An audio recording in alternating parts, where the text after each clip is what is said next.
दोस्तों ये fracture time की एक्सरे है 14 अप्रैल 2023 का। और ये पहले ऑपरेशन के बाद की एक्सरे है। पहले ऑपरेशन में इनकी हड्डी नहीं जुड़ रही थी, तो इनका दूसरा ऑपरेशन हुआ। दूसरे ऑपरेशन के बाद इनकी हड्डी जुड़ गई और ये हड्डी जुड़ने के बाद फिर ये इम्प्लांट रिमूव होने के बाद की एक्सरे है। और ये इम्प्लांट रिमूव होने के एक दिन बाद बिना किसी सहारा के, बिना किसी दिक्कत, बिना किसी परेशानी के चलने लगे हैं। दोस्तों ये आरिफ मंडल जी हैं, जो कि पश्चिम बंगाल में बर्धमान जिला के रहने वाले हैं। इनके फ्रैक्चर का इलाज पश्चिम बंगाल में ही हुआ था।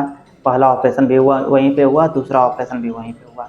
ये पश्चिम बंगाल से भरतपुर देशवार हॉस्पिटल में अपने रॉड, जो इनके पैर में इम्प्लांट लगा था, नेल लगी थी, उसको निकलवाने आए थे। ये इनका यहाँ आने से पहले का एक्सरे है। 28 अक्टूबर 2024 का पश्चिम बंगाल में ही इन्होंने कराया था। ये एक्सरे इनका फ्रैक्चर के लगभग 1.5 साल बाद का है। इस एक्सरे में हम देख सकते हैं कि इनकी हड्डी बहुत अच्छी जुड़ गई है। 1 नवंबर को रात में ये देशवार हॉस्पिटल में पहुंचे थे और 2 नवंबर को इनका ऑपरेशन हो गया। ऑपरेशन में इनके टिबिया बोन से रॉड निकाल दी गई। ये ऑपरेशन के अगले दिन यानी 3 नवंबर 2024 का इनका ड्रेसिंग का वीडियो हम देख रहे हैं। दोस्तों रॉड निकलने के एक दिन बाद ये 3 नवंबर 2024 का चलने का वीडियो हम देख रहे हैं। तो हम देख सकते हैं कि पेशेंट बिना किसी परेशानी के, बिना किसी दिक्कत के, बिना कोई सहारा लिए आराम से चल पा रहे हैं। दोस्तों आरिफ मंडल जी यूट्यूब के द्वारा व्हाट्सएप पे हमारे संपर्क में काफ़ी समय से थे, लगभग अपने फ्रैक्चर के बाद से ही। पश्चिम बंगाल में 2 ऑपरेशन होने के बाद इनकी हड्डी जुड़ गई, ये सही हो गए।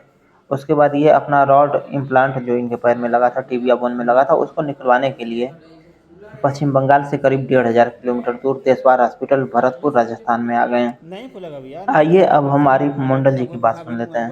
तो जरा आप अपनी बात बता दीजिए, आपको कब फ्रैक्चर हुआ था, आप कैसे यहाँ पे आए, कहाँ से जानकारी मिली? मेरा कोलकाता बर्धमान से घर है। हमारा 1.5 साल पहले पार्ट उठ गया था, लेकिन पहला ऑपरेशन बर्धमान में होगा, वो सही नहीं हुआ, इसलिए दूसरा ऑपरेशन भांगा टूटने के 3 महीने बाद दूसरा ऑपरेशन कोलकाता से होगा। वो ऑपरेशन में हड्डी जुड़ जाए। लेकिन यह 1.5 साल होगा, तब तुम्हारा वीडियो में भाई का वीडियो 1.5 साल पहले जब टूट गया तहाँ से देख रहा है। लेकिन आज मैं बोल रहा है ये 1.5 साल पर ये भी नेल भरतपुर हॉस्पिटल पर निकालने लेके आया। तो आपने कैसे सोचा कि हम भरतपुर ही निकलवाएंगे, वहाँ पे नहीं निकलवाया? लेकिन 1.5 साल पहले तो यहाँ पर वीडियो देख रहे हैं, यहाँ पर हर पेशेंट इलीजर करता है, इन्फेक्शन फिल्फेक्शन सबको ठीक करते हैं, इसलिए मेरा पूरा विश्वास है, लिए मैं आया। तो यहाँ पे आपको बढ़िया लगा? बढ़िया लगा, यहाँ पर ट्रीटमेंट बढ़िया है, डॉक्टर भी बहुत अच्छी है।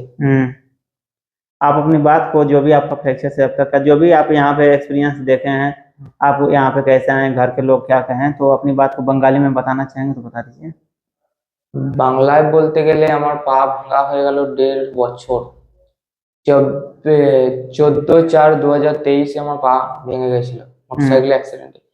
তব 16/4/2023 বর্ধমান হসপিটালে, Bardhaman Kalyani institute of medical college Kim's হসপিটালে ওটি হয়েছিল।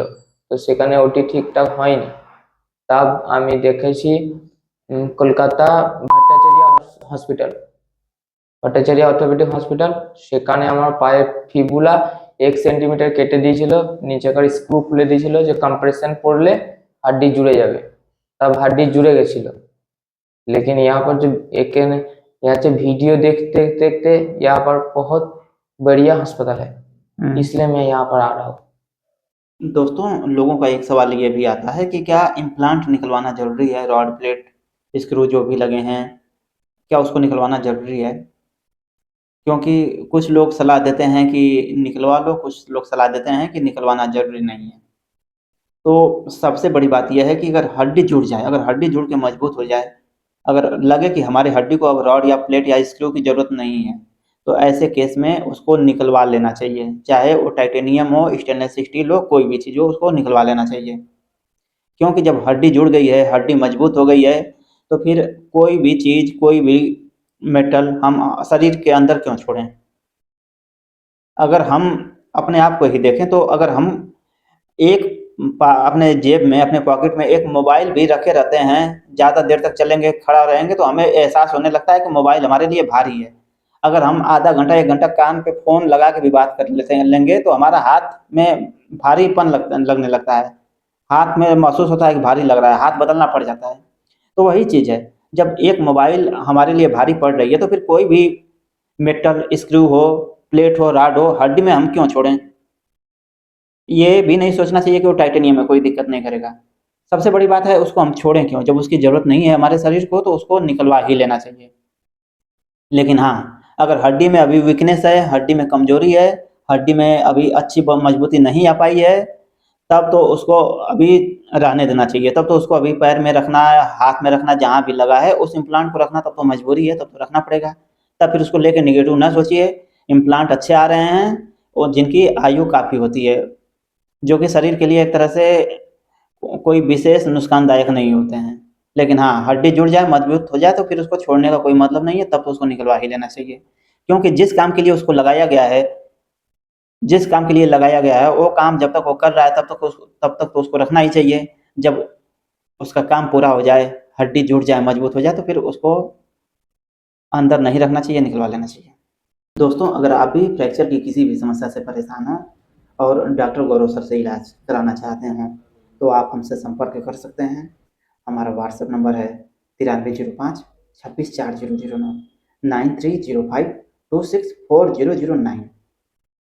ठीक है दोस्तों, चलिए फिर कुछ और बातों के साथ मिलते हैं अगली वीडियो में। नमस्कार।